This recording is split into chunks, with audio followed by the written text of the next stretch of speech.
going to get tougher due to widespread flooding and incoming weather. While we have dealt with parts of the flash flooding, we are now going to see riverbank flooding that's going to hit a number of our communities and hit them significantly. I want to thank the President for approving our emergency disaster declaration for Kentucky. Last night I got a call from Secretary Noem, and she offered to help, and we've already seen that help today. And the President signed off on our request as quickly as we have ever seen a President sign off on our request. So thank you to President Trump for his assistance. Now, federal resources are available for impacted areas, helping us to better respond and support affected Kentuckians. Where we are right now is in the emergency response phase. This is the search and rescue phase. And I am very proud of all the Kentuckians that are out there responding, putting their lives on the line to help others. As we are here 24 hours into this natural disaster, we've already seen over 1,000 rescues. That means there's 1,000 plus Kentuckians that are safe, primarily because of the swift water boat teams, as well as so many other responders that are out there. Unfortunately, this disaster is taking a toll in terms of human life. Even with the incredible response that we've seen, we can confirm that we've lost at least 8 Kentuckians due to this weather event. They include an adult male in Hart County that was related to a motor vehicle accident, an adult male in Pike County that is floodwater related, an adult female in Hart County, also floodwater related, and with her a child in Hart County, also floodwater related. Another adult male in Pike County, an adult female in Washington County, an adult male in Clay County, those were all floodwater related, and then another fatality related to a motor vehicle accident in Nelson County.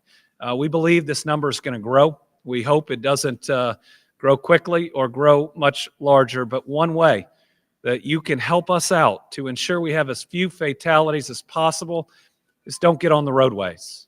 Now, give time for the water to go down. So many of these fatalities were due to attempts to drive through water and through moving water. So folks, stay off the roads right now and stay alive. We need your help. Today, we just got another 1/2 to 1 inch of precipitation, depending on where in the state you were. This was on top of all of the original projections. That was a mix of rain and snow. We may see some additional light and scattered snow across the Commonwealth today. There's another small system moving towards us, but shouldn't be as significant as what we have already seen or like yesterday. More concerning are wind gusts of 30 to 40 miles an hour, especially for central and eastern Kentucky. Think about how wet the ground is. These gusts mean that we could have trees come down and limbs come down, and we're seeing that in our power numbers. We expect isolated tree damage, uproots, and power outages because of the wind. And it's going to get even more complicated. I'll talk at the end about how Tuesday night into Wednesday night, we're going to have another round of snow that is going to dump at least 1 inch and maybe up to 6 to 8 inches on parts of Kentucky. That will cause significant disruption and closures, especially depending on where we are in dealing with this flood at that point. This emergency phase we're in is going to last at least a couple more days.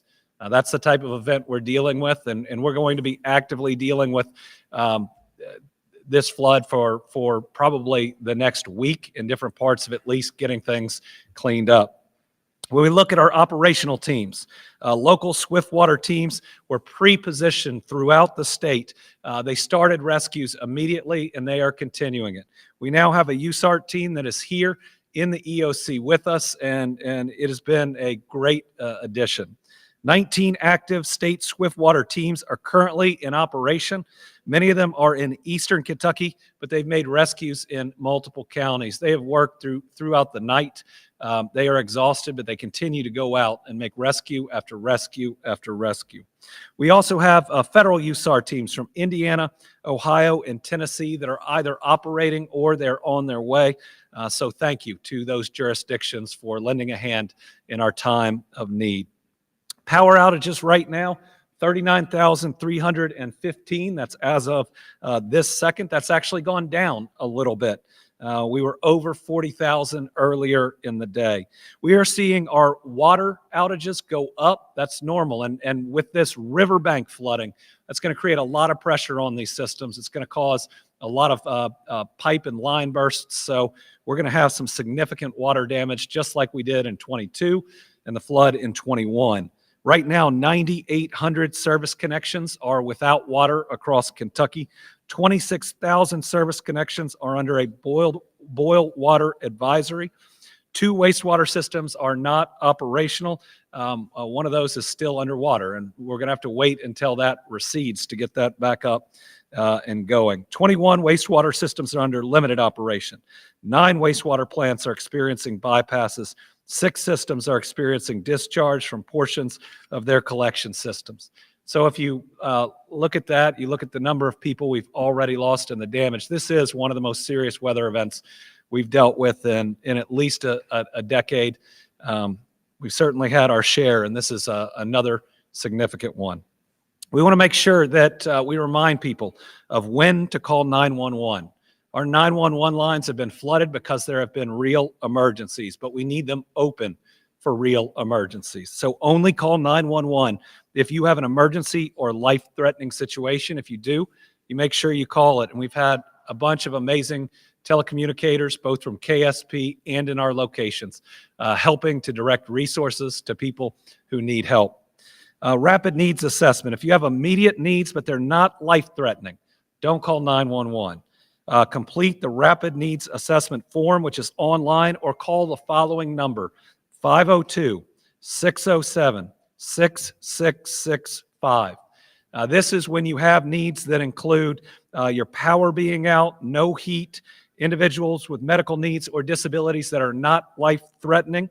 If you are worried about the amount of food you have or you're unable to cook, these are all the types of situations where you call this number, 502-607-6665. We're going to be doing rescues of people whose lives are in danger for at least the next 24 hours. So remember, we need 911 for those people, and we need others to call 502-607-6665. Again, if you're worried about your power, no heat, you have medical needs or disabilities, no food or unable to cook, no or very little drinking water. If you're unable to leave the house because of the water, again, don't call 911 if it's not coming up into your house. Call 502-607-6665. Emergency prescription refills. This is going to be a need, especially in Eastern Kentucky. I signed an executive order that is going to allow Kentucky pharmacists to dispense emergency 30-day refills. FEMA is now on site. FEMA is deployed and is arriving as we see them.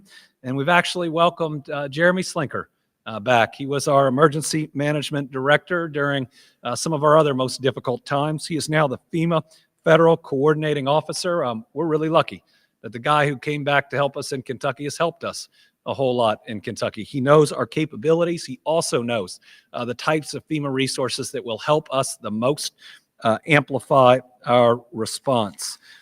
The Kentucky National Guard, as of 9 a.m. this morning, the Guard has 146 soldiers and airmen actively responding to the ongoing emergency across the Commonwealth. We are grateful for them. The Guard response teams are either pre-positioned or currently supporting Kentucky emergency management missions in up to 16 counties. If somebody needs to get that, feel free if it's important. The majority of these teams are high-axle vehicle crews. These are specialized units equipped to reach and rescue Kentucky citizens in areas where rising water has made standard vehicles unreachable. The Kentucky National Guard stands ready and will work closely with emergency management to anticipate needs, deploy resources, and ensure the right teams are in place. As always, we thank the Guard for their work. One thing that we're working on today is the challenge of getting helicopters in the air because of the low ceiling and the weather that we've had. We think that is clearing up. or will clear up later into the day, so we will have more resources there. That is both KSP, the National Guard, and potentially pulling in other resources as needed from other states for helicopters that have hoist capabilities in areas that are flooded. KSP telecommunicators have answered 1,802 calls for service since the morning of February 15th. That number continues to grow. We've had to evacuate 2 nursing homes and are working with at least 1 hospital. State police evacuated 100 patients from Landmark Nursing Home in Elkhorn City to a local church. Some KSP personnel carried these individuals out to make sure they got to safety. KSP is sending additional troopers from other posts to where the floods have hit the most. We thank them for surging their resources. And KSP encourages motorists, as do I, as will Kentucky Emergency Management, as will transportation, and as will FEMA, to say avoid driving through covered roadways. That's where we're losing the most people. Stay off the roads. If you hit water, turn around. It's not worth dying. Your family cares about you. Wherever you are going, it can wait. You can tell them I said so. Even 6 inches of water can be dangerous. We keep saying turn around, don't drown. We've opened up some of our state parks. We currently have 142 people being housed at the parks.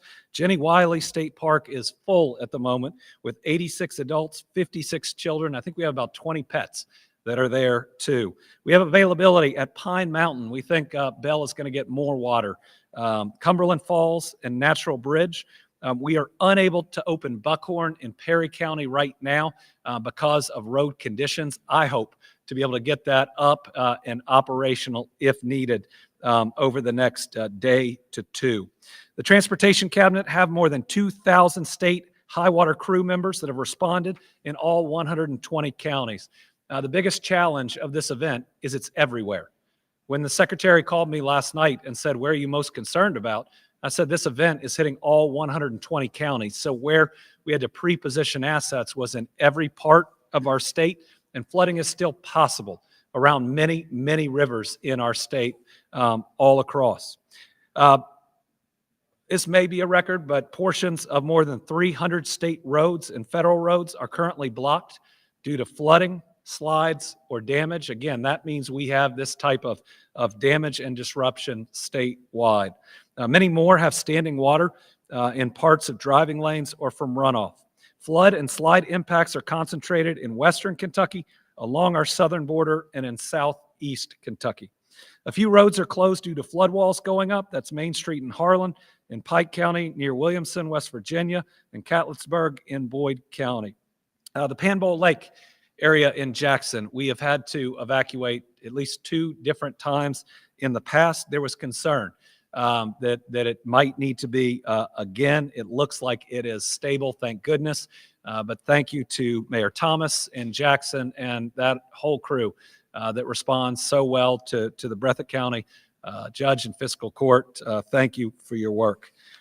Avoid travel if at all possible today. Give our crews time to work. They are safer in their bigger vehicles if you are not on the road.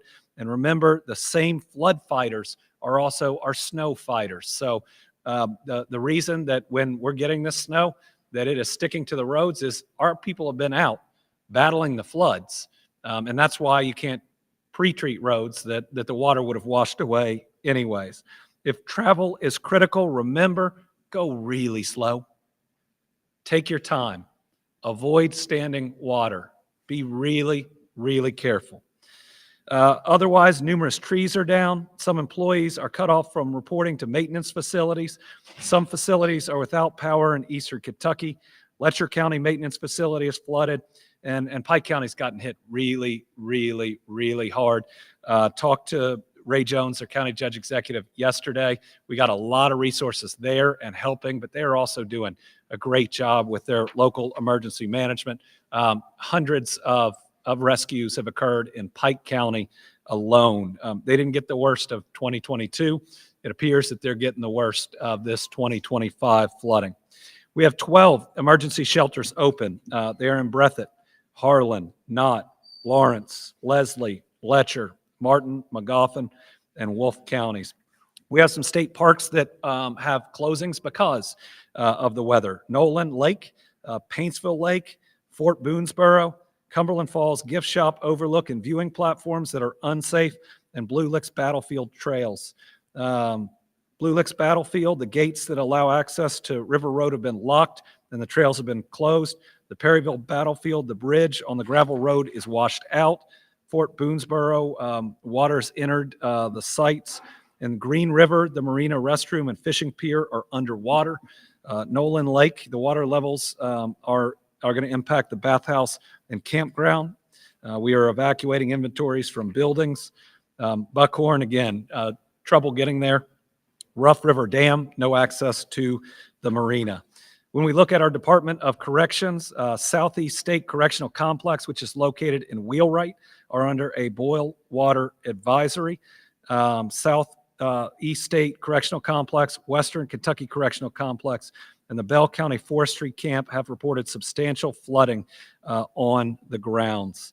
Let me close or move towards closing before I turn it over to show the forecast for Tuesday night into Wednesday. If you all could put this up, we're going to get hit with more snow again while we're still dealing with this flood situation. It's going to be significant in parts of the state, 6 to 8 inches in far western Kentucky, 4 to 6 inches as you move into central Kentucky. Thankfully, it looks like the east will get less, but these forecasts can change, and where the snow will hit moves as we get closer and closer to it.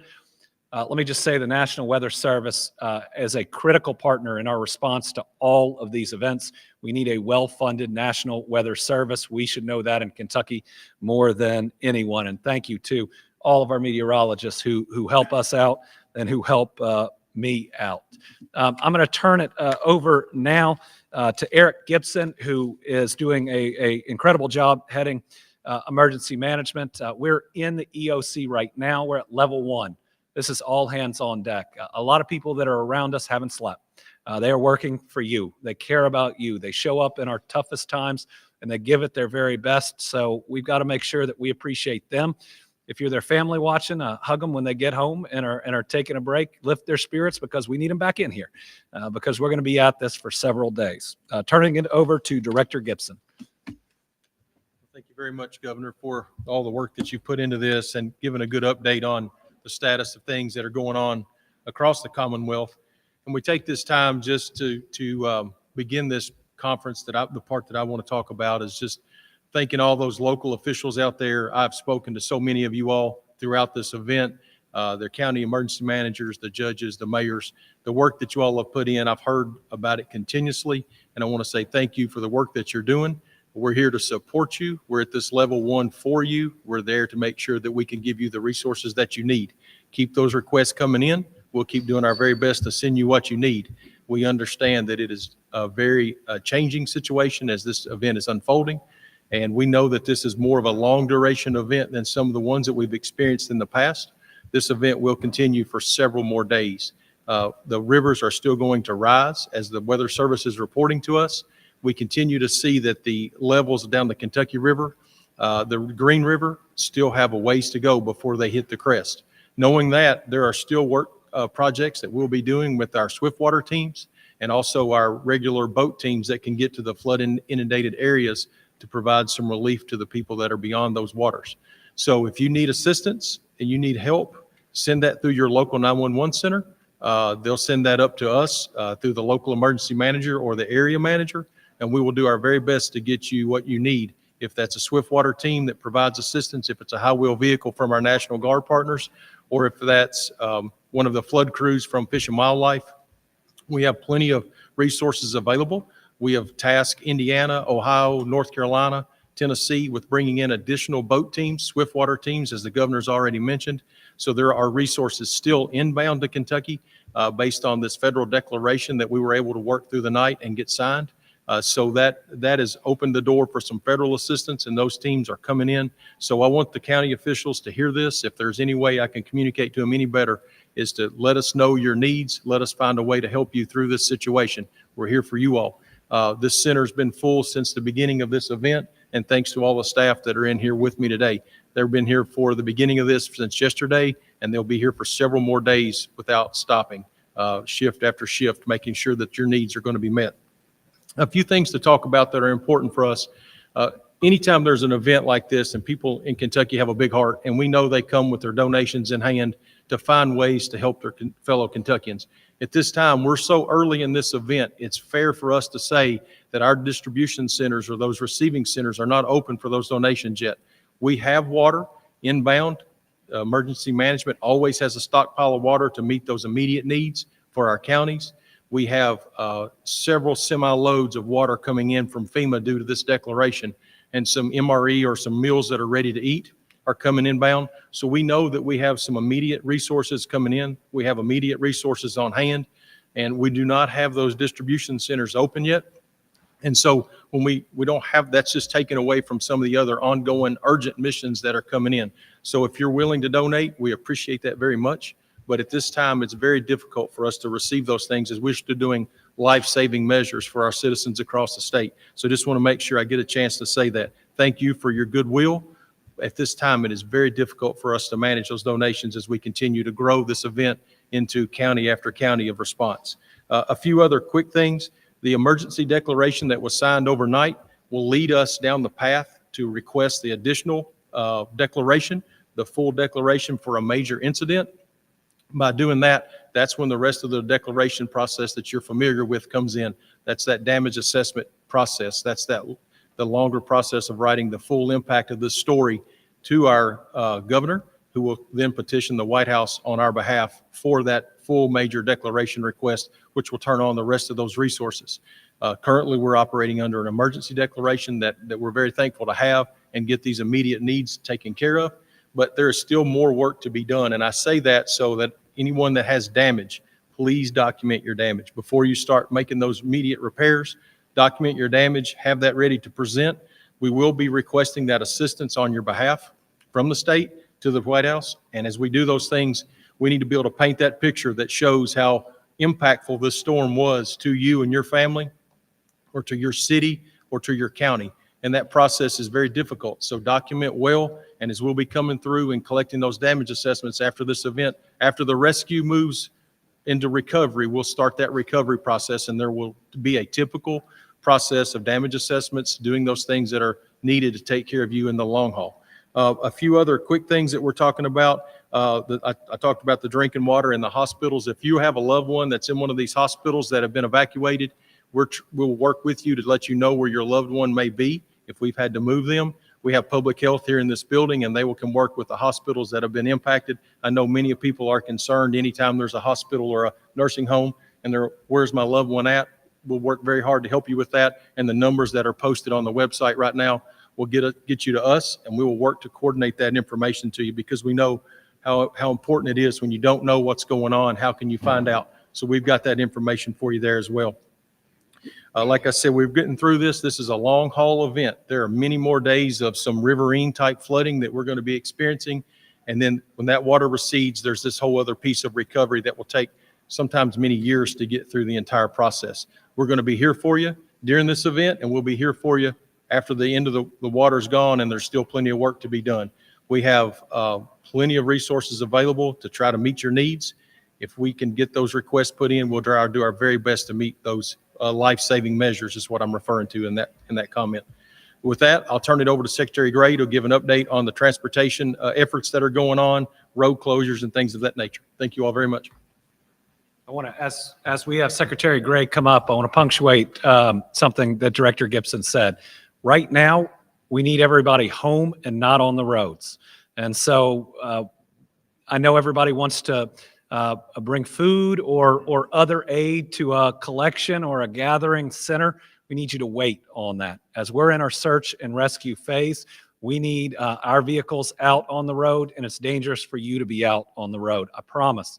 There's going to be that time that we Kentuckians get to turn out for each other and provide that aid and assistance, but sit tight, if you will, for now. We don't want anybody else driving through high water. Secretary Gray. Okay. Thanks, Governor. You know, in the last 48 hours, we have seen 4 seasons of weather: rain, then snow. We've even had thunderstorms, and now we've got snow coming again. So as the governor said, as the director said, it's a serious, serious event. The heavy rain has been up to 6 inches across, and it's impacted all Kentucky counties, all 120. The governor mentioned too, we've had more than 300 state and federal roads across Kentucky that have been blocked due to the flooding. Dozens of rock and mud slides. Now that doesn't include the county roads, more than 300. Now a lot of the damage has been concentrated in western Kentucky, along our southern border, and in southeast Kentucky. But the road closures are all across the state. So, you've heard it, I'm going to say it again. As the governor said, punctuate it. For your own safety, if you don't have to drive, stay at home and let those who are skilled handle the conditions that they're trying so hard to deal with. We have more than 2,000, up to 2,300 Department of Highway crew members and staff and contractors responding full strength to clear mud, debris, and of course now snow. I've talked to we have 12 transportation districts across the state. I've talked to every chief in the state this morning to get the conditions. So some of the things that we're dealing with: numerous trees down, floodgates up in Pike, Harlan, and Catlettsburg. We've had some challenging facilities without power in eastern Kentucky, Fleming County. Letcher County maintenance facility flooded, high water at Pike County equipment garage. Several inches of snow in our District 2, that's Western Kentucky, Madisonville District, in that area, and in Louisville, bursts of snow. Road conditions are improving, with the majority of interstates showing wet pavement and at worst, slush. Traffic is actually helping knock down the snow to wet pavement. I-71 between Watterson and the Gene Snyder, I-264 and 265, got particularly challenging this morning. The northbound was blocked due to a multiple vehicle pileup, but we are seeing movement both south and north now. Glens Creek in Franklin County is closed due to a slide, and it's located right under the I-64 bridges over the Kentucky River. It's been all hands on deck since last week. The state highway crews monitored forecasts, got road clearing equipment ready. They made sure that chainsaws were ready and prepared. They prepared signs and barricades to help Kentuckians stay safe. So remember, 300 closures, you need warnings. So our crews have been doing that. They responded all day and into the night on Saturday, placing high water signs, clearing mudslides and rock slides from travel lanes. So we're continuing to respond, and we are, as the Director Gibson said, we are now assessing the situation as the floodwaters recede for the damage that's occurred. We do know that some pavement has been damaged due to slips and slides. So our engineers will assess, and we will work to repair and reopen just as quickly as possible. Still, road closures in nearly every county in the state due to flooding. And this will be an ever-changing situation as the floods make their way north to the Ohio River. I'm going to talk about the coming weather conditions in a minute. Now, in fact. So it's not over yet. More snow is expected Tuesday and Wednesday. Low temperatures, more challenging. All crews will be on standby, ready to hit the roads to keep them passable. 2 to 6 inches possible, but drier toward the end of the week. As temperatures fall this week, the saturated soils freezing can result in additional rock falls. I was talking to our chief district engineer in District 9, Flemingsburg, Steve Gunnell, just about an hour ago, about the receding waters, especially in eastern Kentucky. There can be more, after the waters recede, more water from challenging drainage conditions, from embankments, can actually come over the roads and then freeze. And it's very difficult to identify that. So this too is why caution and not driving unless necessary is urged.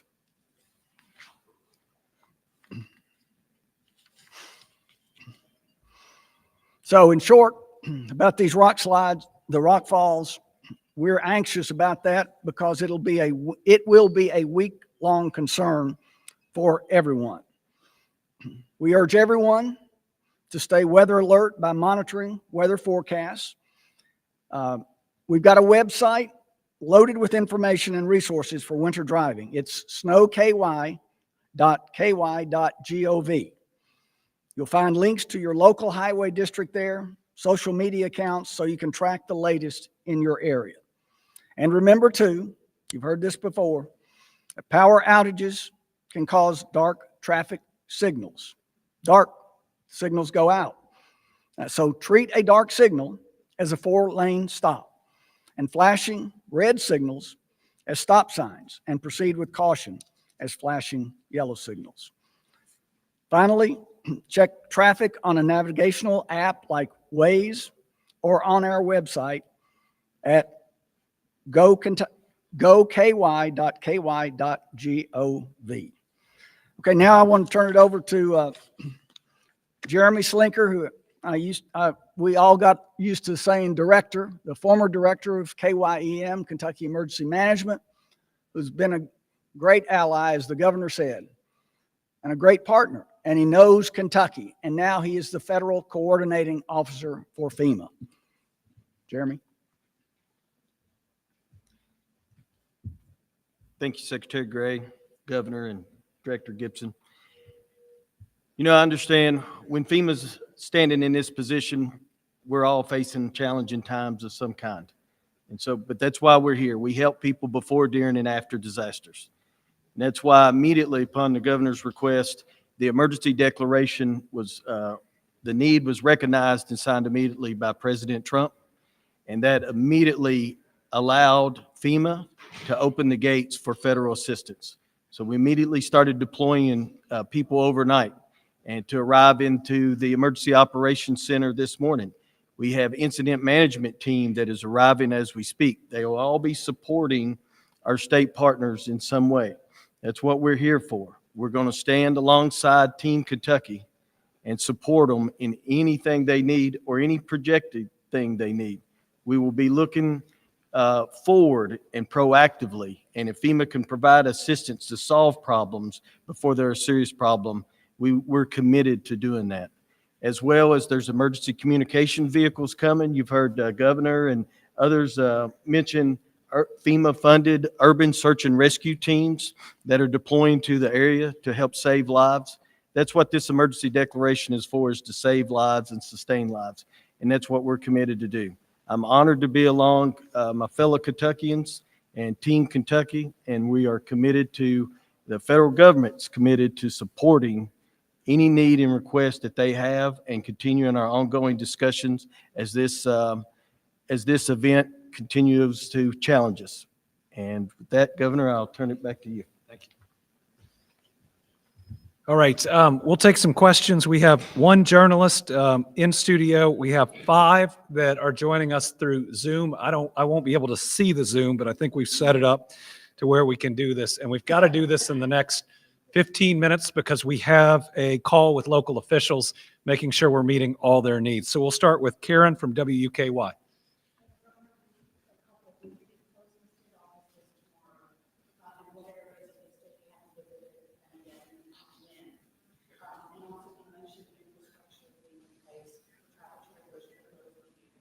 Yes, so tomorrow we're not in, are we, for President's Day?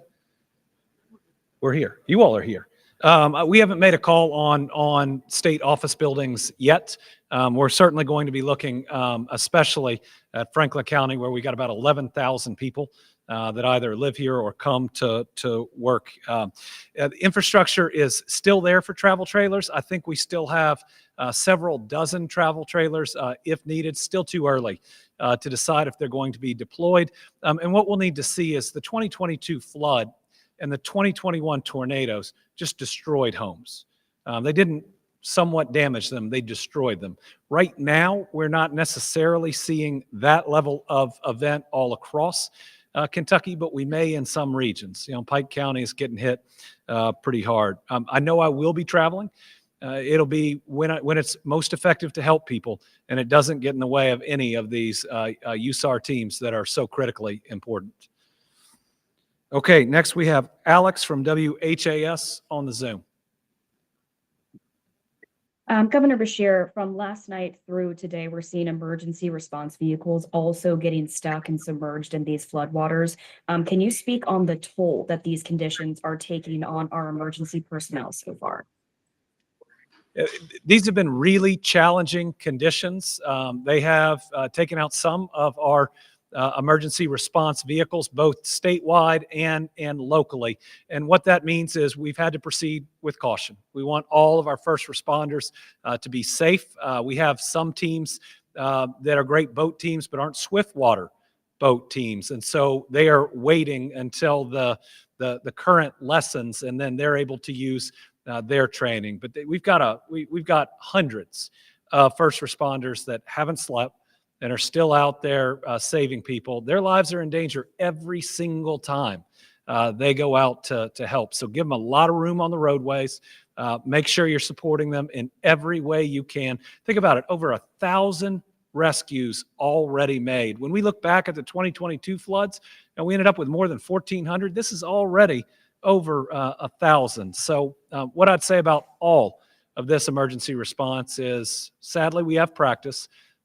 We do get better, and we've tried to take everything we've learned in the past and be that much more ready each time we experience one of these events. And I think we're certainly seeing that in this emergency response phase. I don't think anybody does it better than Kentucky in the way that we bring all these different groups, from the Guard to KSP to all the USAR teams to all our local first responders. It is truly just one unit working throughout Kentucky to help our people. Janice from News Nation. Good afternoon, Governor. In light of the increasing frequency of severe weather events, can you tell us what long-term strategies are possibly being considered to mitigate future flood risks? Yeah, what you see is us rebuilding more sustainably so that we can stand up against tougher weather events. And especially when you look in the east, we're actually moving our people from the floodplains to higher grounds. This is another example of why those high ground communities that we're building in many of these areas, from Floyd County to Perry County to Knott County, are so important. Those are areas where this flooding won't happen, where people don't have to worry about their homes. Yes, we would still have covered roadways, but just making sure that people are safe. And it's one of the most ambitious, I think, rebuilds from 2022 that the country's ever seen, but we don't want our people facing this over and over and over again. Certainly when we look at what we've rebuilt since 21 and 22 in the west and the east, it's bridges that can sustain more water moving through and higher level floods. In the west, it's rebuilding houses to where it can sustain higher winds, survive that EF4 tornado if we ever see it again. So the short answer is everything we can to help our people. We learn from everyone, and we try to make sure that we rebuild in a way to where the next one and the next one and the next one, we lose fewer people. I've gotten to know so many of the families that lost people in the tornadoes and in the floods, and we got some hurt families out there after this one and during this one as well. We want to make sure there are fewer families that have to go through that loss as we move forward, and especially praying for that younger child that's been lost in this one. Now, every death's a tragedy. That one hurts just a little bit more. Tom from Kentucky Today. Thank you, Governor, and good afternoon to you. You've kind of already said it's a little too early to compare this to like the 2022 floods. But are you impressed, given that there was conversation that the Trump administration was going to delete FEMA, that they responded to this emergency request by you so quickly? We've only seen a positive response from the federal administration, from the Trump administration during this disaster. I only have positive things to say. How quickly the declaration came through. They sent us Jeremy Slinker. We couldn't ask for more than that. And we're seeing teams come in. We're seeing a full-scale response from FEMA. So grateful to Secretary Noem, grateful to President Trump. And let me tell you, I believe in FEMA, even with the challenges that we face. I think this shows just how important it is, but also that it is fully functional right now out there doing its job. Still too early to compare. Certainly, though, we didn't get as much rain. We didn't get 15 inches.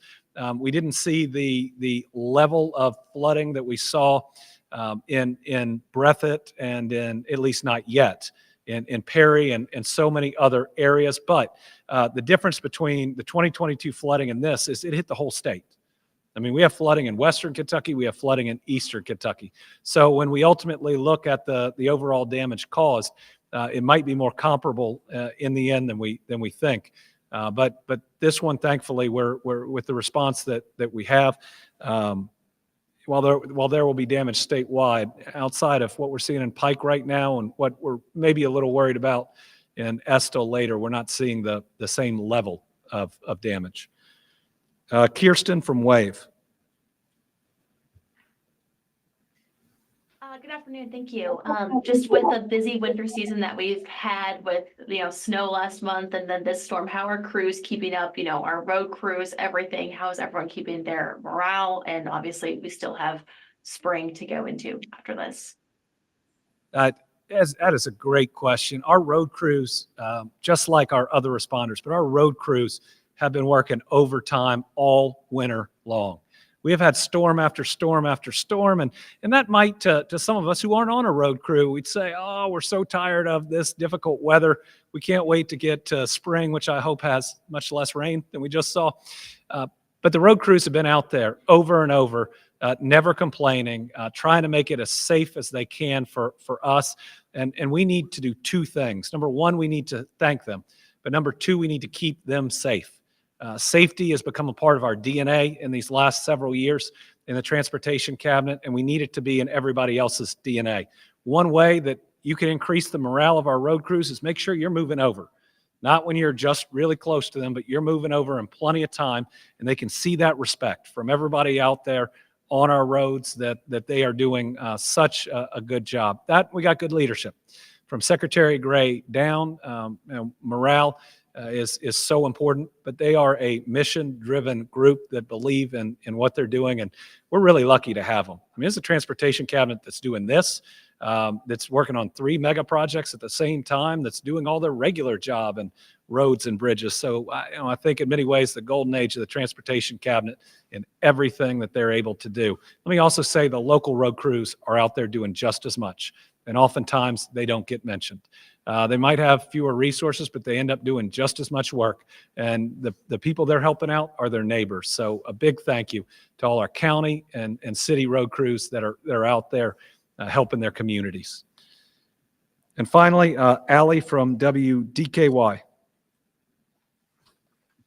Good afternoon. Thank you so much. You all somewhat already touched on this, but how will the snow have even more of an impact on the damage that's already been done, and how crucial of a role will federal assistance play in the state's recovery efforts following so much severe weather?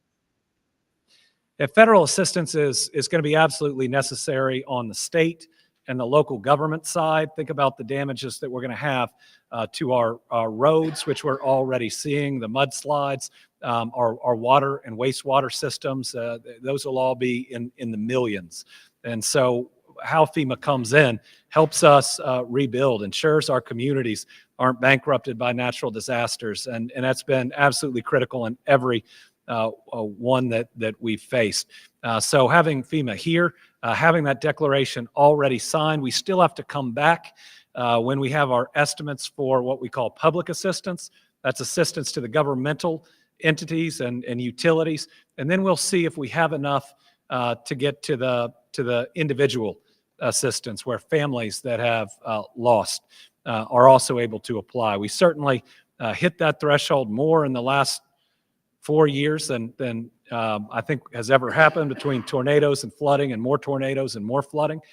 So we'll get a better idea as we move forward in what that looks like. But as large as this event is, certainly we're going to qualify for public assistance. Very likely we're going to qualify for individual assistance.